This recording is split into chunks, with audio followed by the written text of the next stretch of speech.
Om Namo Narayana, Om Namah Shivaya, Shiva Om, Shiva Om. Welcome to another Satsang with your host, Chuck the Yogi from the Yogi Cave on this beautiful summer day. Let us continue with the Kaula Jnana Nirnaya.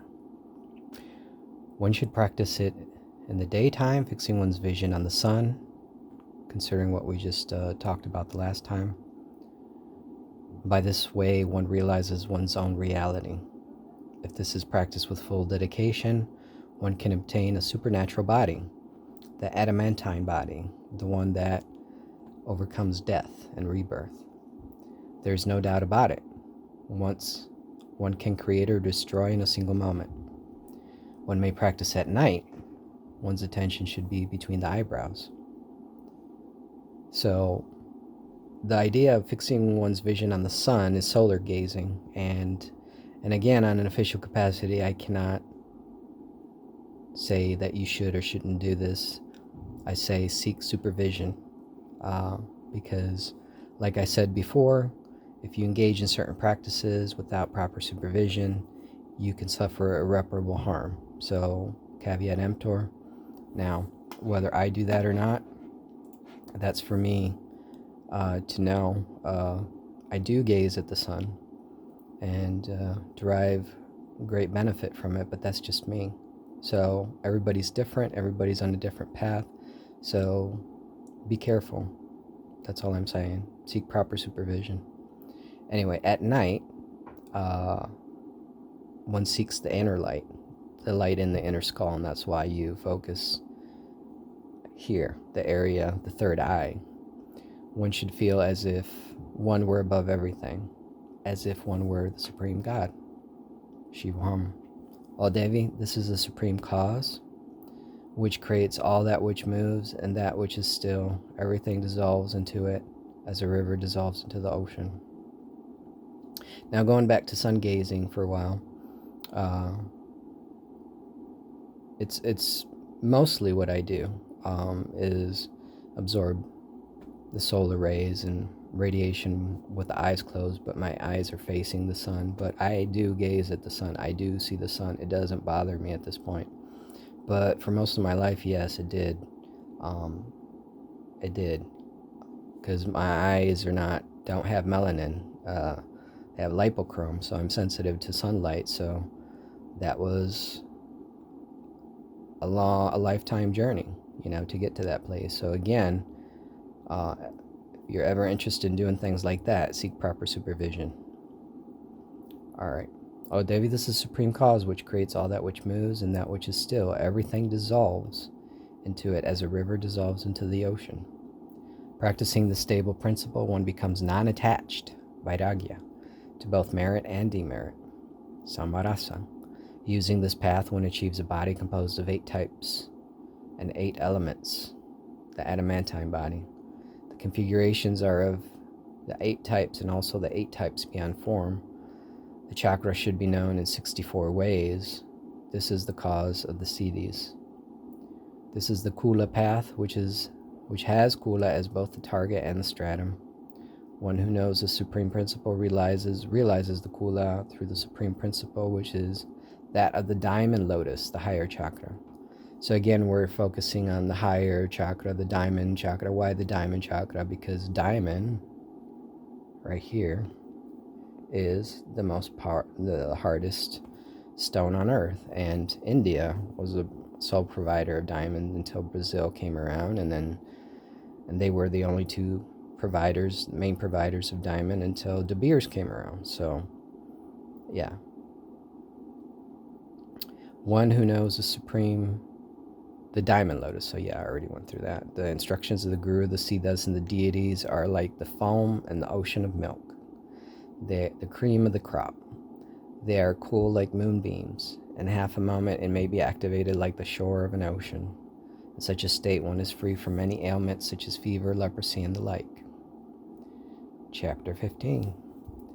The Devi said, O Bhairava, today my birth, my practices, and my divinity have become meaningful through your grace. Today my practices, tapas, have become fruitful. My eyes have been adorned, and I have achieved blessedness and insight into knowledge.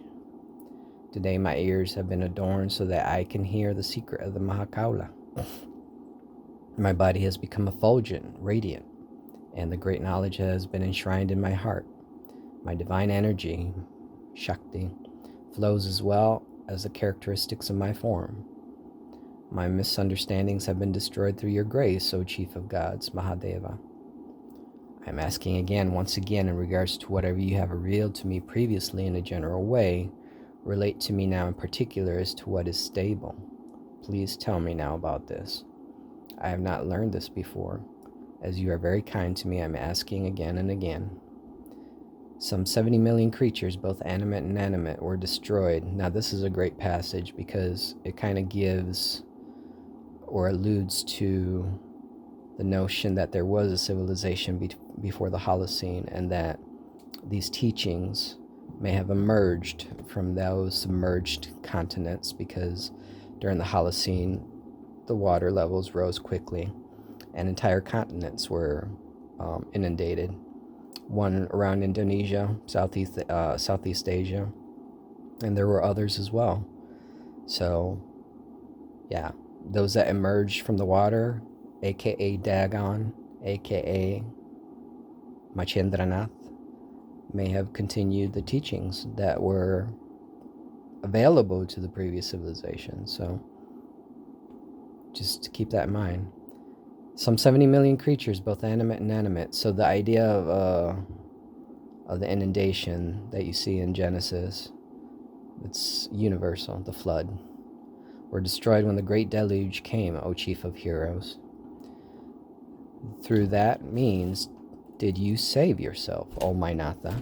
Describe to me how you saved yourself. So it's almost like she's referring to the Lord of Yogis as one survivor who passed on the knowledge to the 7 rishis. That's very interesting. Bhairava replied, "Oh, one endowed with great knowledge. This question that you asked me has not been asked by anyone else. The mystery of the protection of myself is deep and should be well concealed. Oh, Bhairavi, please look. Chains and skulls are placed on the tips of my nails. All are similarly well established in the chakra of the bones. This is the chakra of harmony with nature, Sahaja. And Lord Shiva's is the most natural of gods, which was generated as strong as a diamond, Vajra, by practicing Vajra Yoga. So Vajrayana in Tibetan Buddhism, Vajra Yoga, a person can become adamantine, achieve the diamond body. And the chakra joined with the filaments of 70,000 million petals, having thrice enveloped one's own body in the vessel of milk. One should always fill one's body with that milk. Just talking about the ambrosia. The ultimate truth, which has the hue of an atasi flower, is located in its pericarp. This beautiful flower may be of 5, 8, or 16 petals. Again, the visualization of installation of the chakras in different parts of the body. One should draw a triangle within the flower of 16 petals with proper intermediate space. Like the idea of knowing how to establish these different markings, the square, the triangle, all these other things. It's a well-known science by the Indians and others in Asia. One should draw a triangle. I already said that. Oh, beautiful faced one, there will be an 8-petal lotus in each of the 16 petals. Within this intermediate space, one should split the point, dividing it into 16 letters. Then let it be unified by the breath, because the soul, Atman, is associated with the breath. Pranayama, prana. So it's Atman associated with prana. Prana is the circulation of Atma. The splitting is established in the upper chakra, O Devi. One should do this in 4 parts, but never otherwise. Having placed one's soul in the lotus, one should dissolve in the upper chakra. One should immerse the soul in the flow as if it were cow's milk. Then one should visualize the soul in the lower chakra for 16 years. So one may achieve enlightenment in a moment, but the refinement can take lifetimes. Oh, beautiful eyed one, then one should visualize one's body as effulgent as the moon with a partly colored circle of breath. And then again, we should plunge the same body into the previous chakra. Then we should place the bone chakra into the immovable state. One should practice this one and 3 chakras after immersing the whole universe into it. So these are just visualizations that yogis engage in order to merge with this state beyond states, this the void, the pregnant void, whatever you want to call it, mind, God, what have you. Everybody has a different word for it.